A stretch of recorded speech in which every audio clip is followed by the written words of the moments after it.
আজকে আমাদের প্রতিষ্ঠা বার্ষিকী।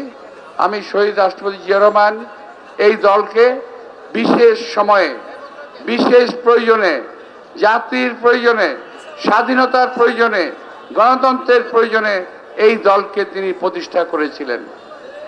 আমি শহীদ রাষ্ট্রপতির একজন গর্বিত সৈনিক যে আমি আজ পর্যন্ত সেই জন্মলগ্ন থেকে আজ পর্যন্ত এই দলে টিকে আছি। ইনশাআল্লাহ জেল জুলুম অনেক অত্যাচার সয়ে তারা টিকে আছি। আগামীতেও যদি প্রয়োজন হয় আরও অনেক কিছু সহ্য করেও এই দলে টিকে থাকবো। আপনাদের সবাইকে আন্তরিক শুভেচ্ছা এবং ধন্যবাদ। আমি সেই সঙ্গে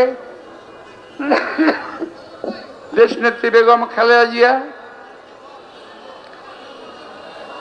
দেশনেত্রী বেগম খালেদা জিয়ার সুস্বাস্থ্য কামনা করছি। আল্লাহ তাআলা দীর্ঘদিন তাকে অসুস্থ রেখেছেন, তিনি অসুস্থ আছেন, তার সুস্থ কামনা করছি।